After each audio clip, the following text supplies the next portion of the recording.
Hi, welcome back. This is going to be my very first discussion. And so, we're going to be talking about regulating and managing our emotions. And basically, I think we're very inclined to think about children or not put enough importance into this topic or see it as a valuable skill. But for today, I kind of want to shift our perspective and kind of see it as a skill and see in what ways we can use it. Because I know as we grow older, we kind of just we don't talk enough about it, or we just kind of forget about that this kind of skill can help you in all aspects of your life, regardless where you are. Even if you're like a stay-at-home mom, if you're a doctor, if you're an artist, or a waitress, you can use it wherever you are, in whatever path of life you are.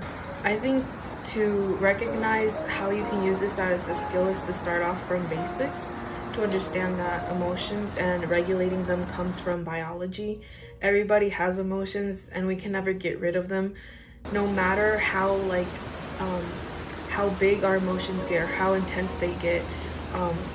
There's no way that we can get rid of these feelings, and understanding that they're there for a reason, biologically speaking, can help you get past that part of your journey and move you more towards mind shift and thinking about them.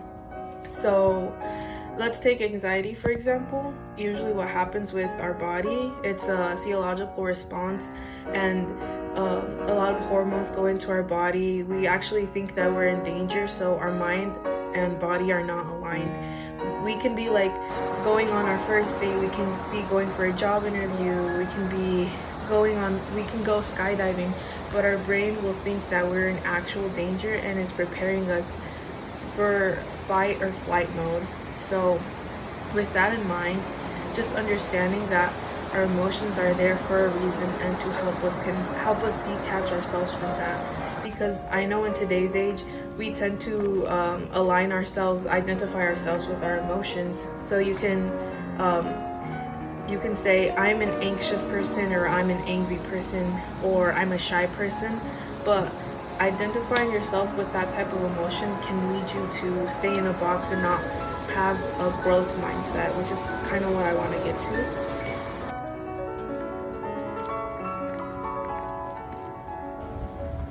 If you're somebody who is trying to try something new, or you just want to push yourself to be somebody that you think you can't be, I think by understanding that your discomfort is a part of the growth, a part of the change of where you want to be, is important, because discomfort just means that you're changing.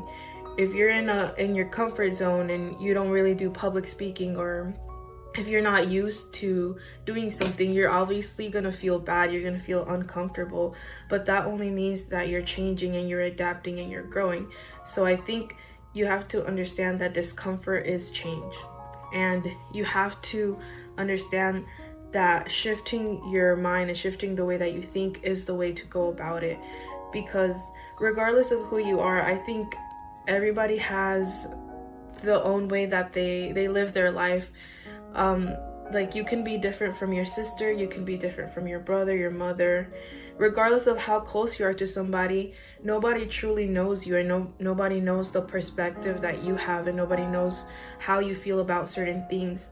Understanding and learning your personal triggers can help you in the journey of self-development, as well as understand why you have your emotions and how to regulate them.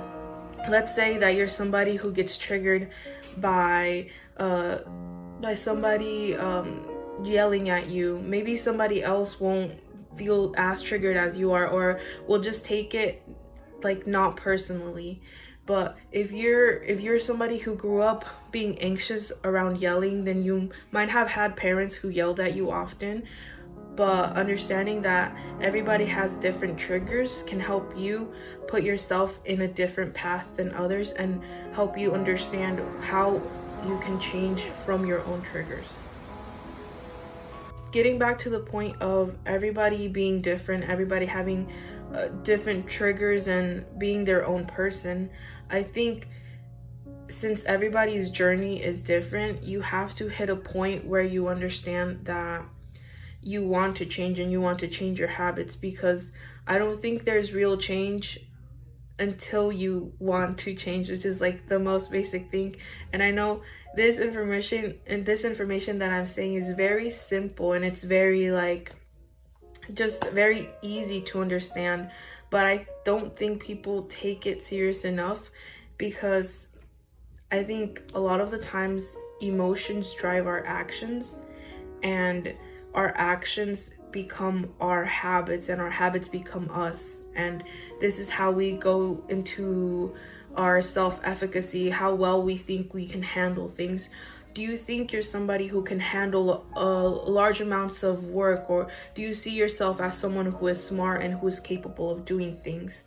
And even with that in mind, you have people who identify themselves with their emotion, which leads to mental health problems. And this kind of affects little kids growing up. We want them to be successful, and we want them to have good self-efficacy.